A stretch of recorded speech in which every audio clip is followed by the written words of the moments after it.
Thanks, Brendan. Thanks, Claire, for the invitation. Coram, Ailas, pleasure to be here. I'm Dave Finn. I'm a professor of pharmacology and therapeutics, also in the New School of Pharmacy and Medical Sciences, where Karen is. Also a neuroscientist like Karen. And I co-founded and co-direct the Centre for Pain Research at the university here as well. So I'm going to also try and give you kind of the perspective and my experience, my journey, I suppose, of trying to engage with policymakers and influence or impact on policy from the perspective as a basic scientist. And so I work on primarily on chronic pain, not exclusively, but mostly on chronic pain and related comorbidities like anxiety and depression. Chronic pain is pain that's defined as pain that persists for three months or longer. It's a massive unmet clinical need globally. At least 1 in 5 people suffer from chronic pain. And obviously this has major impacts both on the individual patient themselves in terms of health impact, but also very substantial impact on society and economies. It costs Ireland about €5 billion per annum to manage the chronic pain problem, at about 3% of GDP. I also am very interested in cannabis and cannabinoids, cannabis-based medicines.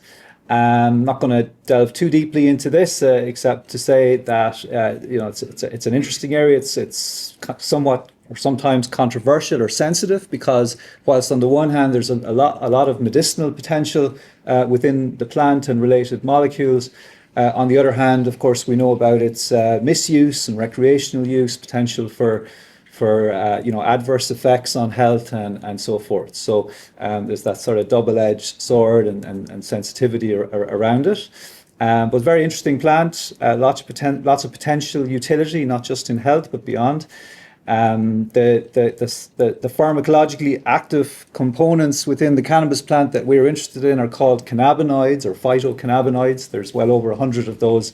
And probably the one that's most studied is delta-9 THC, which is the psychoactive constituent in cannabis, first isolated by this man here, Professor Rafi Meshulam, in the Hebrew University in Israel in the 1960s.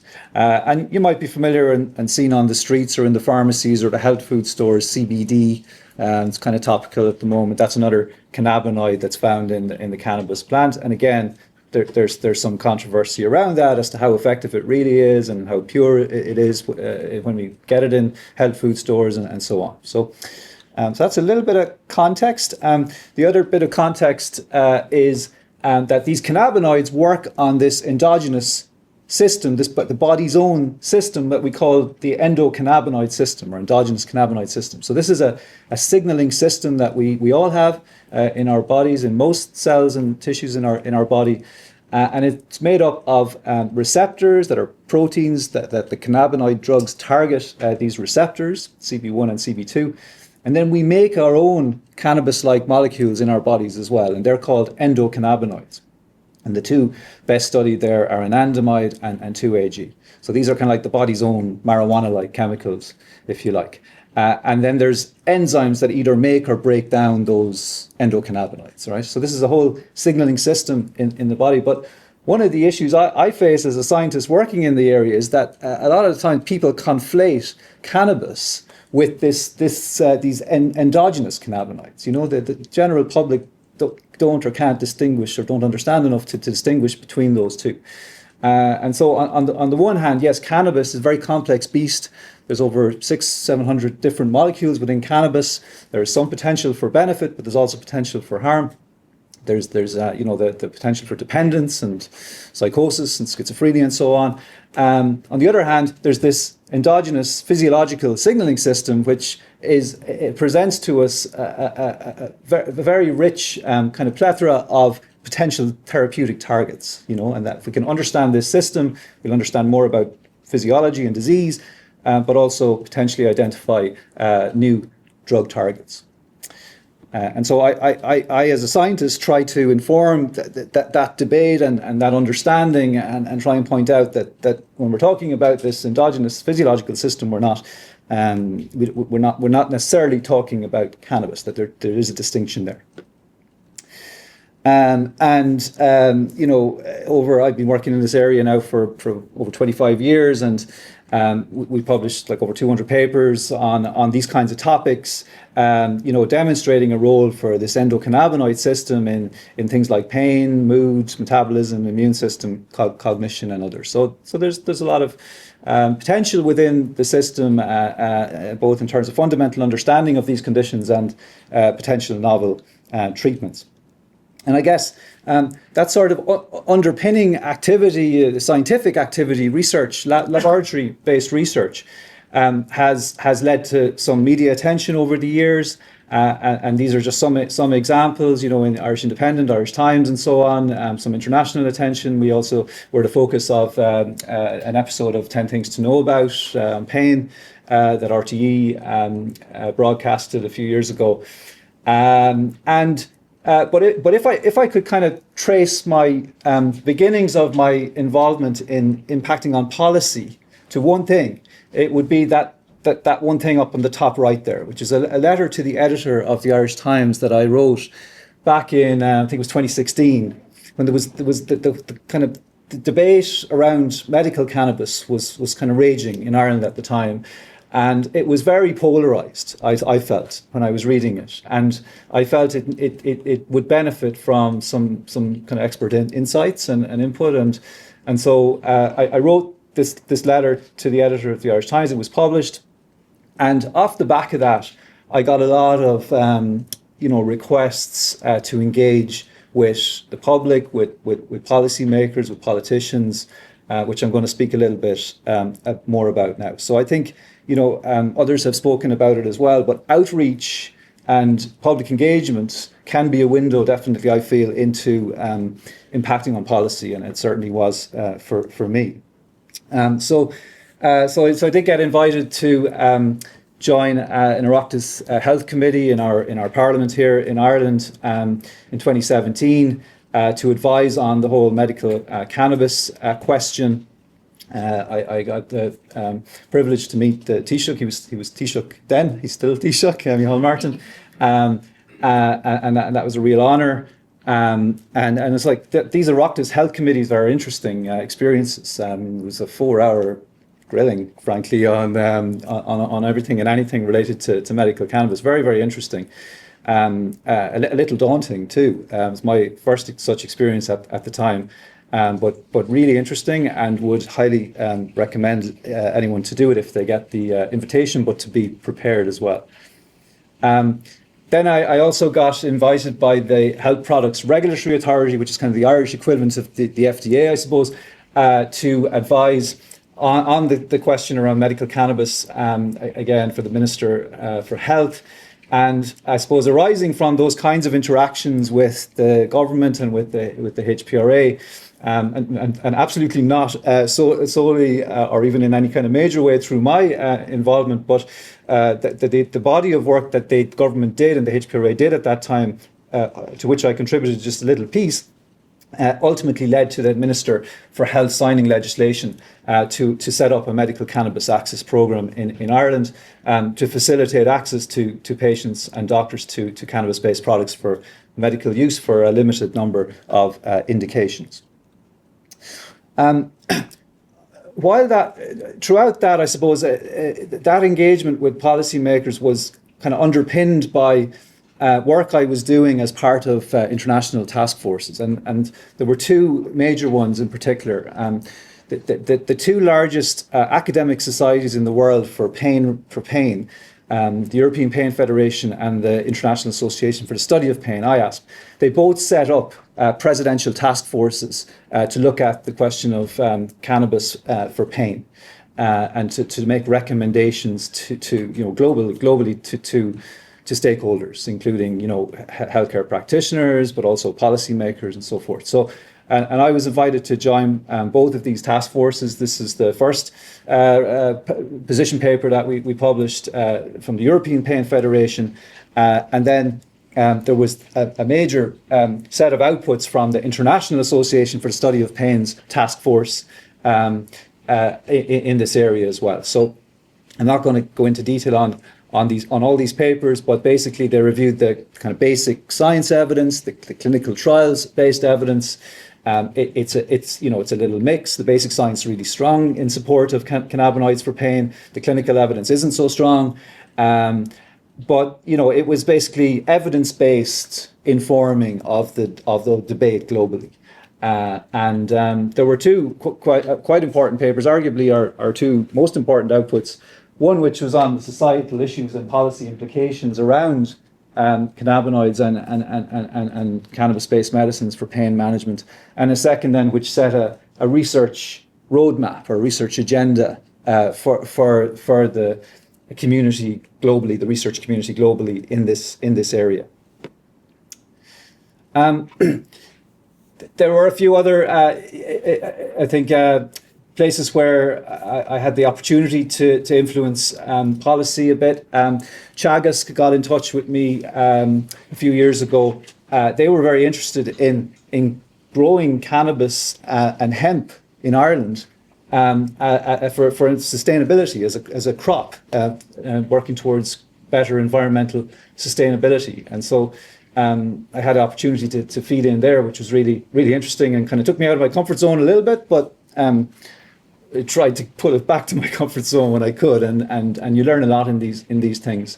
And also I was asked by the Food Safety Authority of Ireland to advise on pharmacological effects of THC in CBD products. So some of these CBD products that we see on the shelves in health food stores and the like, they don't only contain CBD, and often they contain very little CBD, but they may also, well, they do also contain some THC, which is psychoactive and illegal, really, unless it's in very, very small quantities. So they were interested in that, and I advised on that.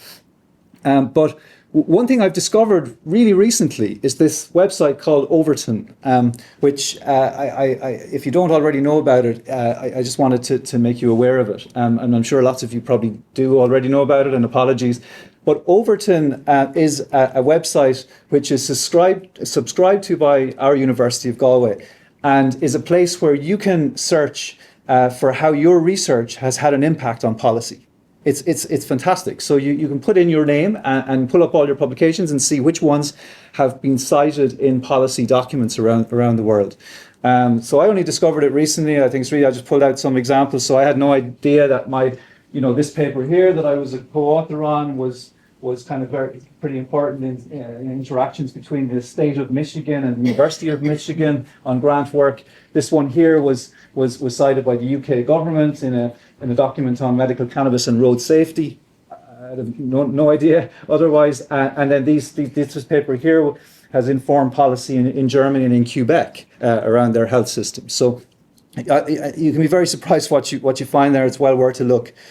Even for some of my very basic papers, lab-based papers that are I would have thought were further from policy, some of them are getting cited in policy documents, and I would have had no idea. I think it's a little easier maybe now to find this stuff through AI, I guess. But I think this is a really good resource which all of us here at the University of Galway can access very easily with our usual university login details. So beyond cannabinoids and cannabis and pain, there's been a few other initiatives I was involved in. So I'm a past president of the Irish Pain Society, and on that committee we worked together for a good few years back around kind of 2010, 2011 to try and influence the government to recognise pain medicine as a medical specialty in its own right. Pain medicine wasn't recognised as a medical specialty in Ireland, believe it or not. So, but after some concerted lobbying by us on the committee and others, of course, it's always a team work, this kind of thing, the government did in the end recognise it as a medical specialty, which is really important for models of care now and the standard of practice in pain management in Ireland. These are two more recent papers that I published just in the last few years. One on asking the question of whether we have an opioid crisis in Europe. Thankfully, we don't yet anyway, but we need to be careful. And another where I worked with the European Pain Federation to develop a pain research strategy for Europe. So again, invited onto this task force and worked with a group of great colleagues to develop a pain research strategy for Europe. And arising out of these papers, I was invited to join a delegation that met with Minister Marion Harkin just last month, actually, early March, and we were in government buildings to meet Marion Harkin to talk about putting pain on the agenda under Ireland's presidency of the EU Council, which starts now on the 1st of July, and trying to get pain up on the agenda there. And it, she gave us over an hour of her time, and it went beyond pain actually to broader across the third level sector and other related research and so on as well, which was really interesting. Before I finish, another area of research I'm very interested in is on sex differences in biology and sex differences in pain and in the endocannabinoid system. And so we got some funding through Earanet Neuron and the Health Research Board. This was led by Michelle Roach in physiology here in Galway, co-led by Brian Maguire and myself. And we basically worked with 30 colleagues, experts internationally, to develop recommendations for how best to include sex and gender in research. It started out being just in pain research, but it kind of grew legs, and we got it published in Nature Neuroscience in the context of biopsychosocial research more generally. And so, and some of our recommendations are directed at policymakers and journal editors as well, and people who fund research grants and so on. So the potential to influence there as well. I'm also on this international task force, which is set up by the International Association for the Study of Pain. And this one is looking at developing new guidelines for the use of laboratory animals in pain research. Another sensitive topic, the sensitivity. So I think these topics where you have sensitivity, and this was already mentioned earlier, they are places, I think, where if you have the expertise, that there's real opportunities to inform and impact positively. And so this work on this one is still ongoing, but I think, it will definitely, it'll impact on pain research, but it's likely to impact on policy, I think, around animal research generally. And then finally, I'm involved in an Enlight thematic network, which just recently been funded. It's coordinated by Michelle in physiology. And this one is called PainNet, and it's basically a pain education and research network, but we do have a societal impact pillar within it as well, where we have maybe the potential to impact on policy. So I just wanted to say before I finished, this kind of activity doesn't happen overnight. I've been an academic at this university for 22 years now, pretty much, and it's happened gradually for me. But one thing that I think, so when you meet high-profile politicians for the first time, it can be a bit daunting. I find, unless you're kind of naturally extrovert and inclined that way, it can be a bit daunting. But I had the real good fortune to meet, President Mary McAleese. I also met Michael Lee Higgins as well, and believe it or not, John Hume as well. I had dinner with John Hume off the back of an early career award that I got way back in the early noughties. So, but why I'm talking about this is that these experiences gave me confidence. So when you meet these people for the first time, yes, it's daunting.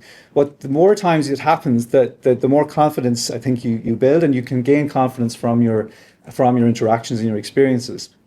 And that's really important, I think, as you get more senior in your career. And then to have that confidence it means you can be more effective, I think, as a communicator and in your. So my final take-home messages really are to be aware of the potential that we have as scientists to impact on policy and influence policy as a single individual, but also to be realistic about that. We are just a single individual at the end of the day.